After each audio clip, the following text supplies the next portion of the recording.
அனைவருக்கும் வணக்கம். அன்பர்களே, எல்லோருக்கும் இறை பக்தி, இறை பயம் வருவதில்லை. தன்னுடைய ஆன்மாவை பற்றி சிந்திக்கக்கூடிய ஞானம் கிடைப்பதில்லை. அந்த ஆன்மீகத்தில் ஈடுபாடு ஏற்படுவதில்லை. ஒரு சிலருக்குத்தான் அது அமையும். அவ்வாறு ஆன்மீகத்தில் ஈடுபாடு கொண்டு ஏற்படுபவர்களுக்கு தத்துவத்திலே ஈடுபாடு இருக்கும். வாழ்க்கையிலே நடக்கக்கூடிய எல்லா நிகழ்ச்சிகளிலிருந்து தத்துவத்தை படித்துக் கொள்வார்கள், கற்றுக்கொள்வார்கள். பிறருக்கும் தத்துவத்தை, வாழ்க்கை தத்துவத்தை பற்றி, இறைவனுடைய தத்துவத்தை பற்றி பிறருக்கும் கற்பிப்பார்கள், எடுத்து சொல்வார்கள். மேலும் அவர்களுக்கு பலவிதமான வேறுபட்ட நாடுகளை சார்ந்த, தேசங்களை சார்ந்த கலாச்சார, மொழி ஆராய்ச்சியை பற்றி ஈடுபாடு கொண்டவர்களாக, அதில் நாட்டம் கொண்டவர்களாக இருப்பார்கள்.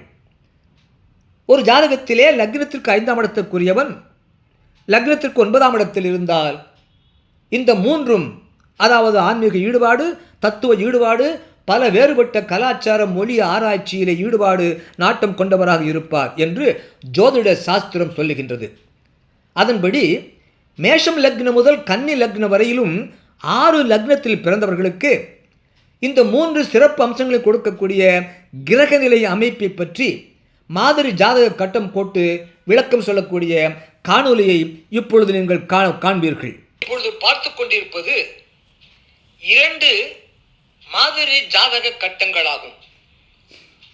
ஒன்று வெளி மாதிரி ஜாதக கட்டம், இன்னொன்று உள் மாதிரி ஜாதக கட்டமாகும். இந்த வெளி மாதிரி ஜாதக கட்டத்திலே லக்னம் மேஷம். அந்த மேஷம் லக்னத்திற்கு 5ஆம் இடம் சிம்மம். இந்த சிம்மத்திற்கு அதிபதி சூரிய பகவான். அந்த சூரிய பகவான் 9ஆம் இடமாகிய தனுசுவில் இருந்தால், மேஷம் லக்னத்திற்கு 5ஆம் இடமாகிய சிம்மத்திற்கு அதிபதியாகிய சூரிய பகவான் 9ஆம் இடமாகிய தனுசுவில் இருந்தால், சூரிய பகவான் 9ஆம் இடத்திலே தனுசுவில் இருந்தால், அவ்வாறு இருக்க பிறந்த மேஷ லக்னத்திலே பிறந்தவர்களுக்கு ஆன்மீக ஈடுபாடு இருக்கும், தத்துவ ஈடுபாடு இருக்கும், பல வேறுபட்ட கலாச்சார, மொழி ஆராய்ச்சியிலே ஈடுபாடு கொண்டவராக இருப்பார். அதுபோல உள்கட்டம் ஒரு வேறுபட்ட மாதிரி ஜாதக கட்டமாகும். இந்த உள் மாதிரி ஜாதக கட்டத்திலே லக்னம் ரிஷபம். அந்த ரிஷபம் 1ஆம் இடம், மிதுனம் 2, கடகம் 3, சிம்மம் 4, கன்னி 5. அந்த 5ஆம் இடத்திற்கு அதிபதி புதன் பகவான்.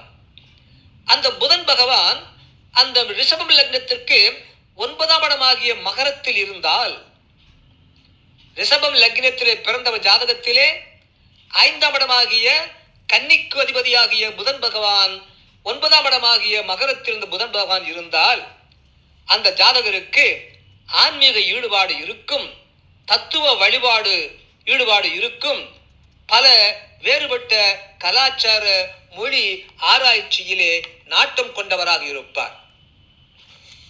மேஷம் லக்னத்திலே பிறந்தவர்களுக்கு 9ஆம் இடத்திலே சூரியனுக்கு பிறந்திருந்தாலும், ரிஷபம் லக்னத்திலே பிறந்தவர்களுக்கு 9ஆம் இடத்திலே புதன் இருந்தாலும், அவர்களுக்கு ஆன்மீக ஈடுபாடு, தத்துவ ஈடுபாடு, பல கலாச்சார, மொழி ஆராய்ச்சியிலே ஈடுபாடு ஆகியவை இருக்கும் என்று ஜோதிட சாஸ்திரம் சொல்கின்றது.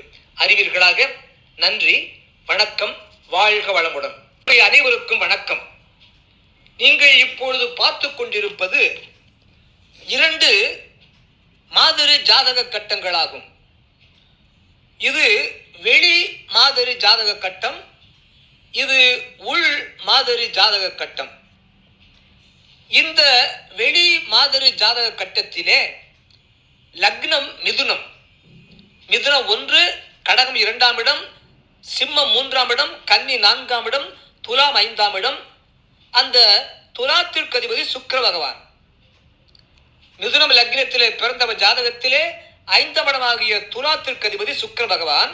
அந்த சுக்கிர பகவான் 9ஆம் இடமாகிய கும்பத்தில் அந்த சுக்கிர பகவான் இருந்தால், மிதுனம் லக்னத்திலே பிறந்தவர் ஜாதகத்திலே 5ஆம் இடமாகிய துலாத்திற்கு அதிபதியாகிய சுக்கிர பகவான் 9ஆம் இடமாகிய கும்பத்திலே சுக்கிரன் இருந்தால் அவ்வாறு இருக்க பிறந்த மிதுன லக்னத்தை சார்ந்தவர்களுக்கு ஆன்மீக ஈடுபாடு இருக்கும், தத்துவ ஈடுபாடு இருக்கும், பல கலாச்சார மொழி வேறுபட்ட கலாச்சார மொழி ஆராய்ச்சி நாட்டம் இருக்கும். அதுபோல இந்த கட்டம் உள் மாதிரி ஜாதக கட்டமாகும். இதிலே லக்னம் கடகம், கடகம் 1, சிம்மம் 2, கன்னி 3, துலாம் 4, விருச்சிகம் 5. இந்த விருச்சிகம் 5ஆம் இடமாக இந்த விருச்சிகத்திற்கு அதிபதி செவ்வாய் பகவான். அந்த செவ்வாய் பகவான் அந்த கடகம் லக்னத்திற்கு 9ஆம் இடமாகிய மீனத்தில் செவ்வாய் பகவான் இருந்தால், கடகம் லக்னத்திலே பிறந்த ஜாதகத்திலே 5ஆம் இடமாகிய விருச்சிகத்திற்கு அதிபதியாகிய செவ்வாய் பகவான் 9ஆம் இடமாகிய மீனத்தில் இருந்தால் அந்த ஜாதகருக்கு ஆன்மீக ஈடுபாடு இருக்கும், தத்துவ ஈடுபாடு இருக்கும், பல வேறுபட்ட கலாச்சார மொழி ஆராய்ச்சியிலே ஈடுபாடு இருக்கும், நாட்டம் கொண்டவராக இருப்பார். மிதுனம் லக்னத்திலே பிறந்தவர்களுக்கு 9ஆம் இடத்திலே சுக்கிரன் இருந்தாலும், கடகம் லக்னத்திலே பிறந்தவர்களுக்கு 9ஆம் இடத்திலே செவ்வாய் பகவான் இருந்தாலும் அந்த ஜாதகர்களுக்கு ஆன்மீக ஈடுபாடு, தத்துவ ஈடுபாடு மற்றும் பல கலாச்சார மொழி ஆராய்ச்சியிலே நாட்டம் கொண்டவராகவும் இருப்பார் என்று ஜோதிட சாஸ்திரம் சொல்கின்றது. அறிவீர்களாக. நன்றி, வணக்கம், வாழ்க வளமுடன். அன்பர்கள் அனைவருக்கும் வணக்கம். நீங்கள் இங்கே பார்த்து கொண்டிருப்பது 2 மாதிரி ஜாதக கட்டங்களாகும். இது வெளி மாதிரி ஜாதக கட்டம், இது உள் மாதிரி ஜாதக கட்டமாகும். இந்த வெளி மாதிரி ஜாதக கட்டத்திலே லக்னம் சிம்மம், சிம்மம் 1ஆம் வீடு, கன்னி 2ஆம் வீடு, துலா 3ஆம் வீடு, விருச்சிகம் 4ஆம் வீடு, தனுசு 5ஆம் வீடு. இந்த சிம்மம் லக்னத்திற்கு 5ஆம் இடமாகிய தனுசுக்கு அதிபதி குரு பகவான். அந்த குரு பகவான் அந்த சிம்மம் லக்னத்திற்கு 9ஆம் இடமாகிய மேஷத்திலே அந்த குரு பகவான் இருந்தால், சிம்மம் லக்னத்திலே பிறந்தவர் ஜாதகத்திலே 9ஆம் இடமாகிய மேஷத்திலே குரு பகவான் இருந்தால் அந்த ஜாதகருக்கு ஆன்மீக ஈடுபாடு இருக்கும், தத்துவ ஈடுபாடு இருக்கும், பல கலாச்சார மொழி ஆராய்ச்சியிலே நாட்டம் கொண்டவராகவும் இருப்பார். அதுபோல இது உள் மாதிரி ஜாதக கட்டம். இதிலே லக்னம் கன்னி, கன்னி 1ஆம் வீடு, துலாம் 2, விருச்சிகம் 3, தனுசு 4, மகரம் 5ஆம் வீடு.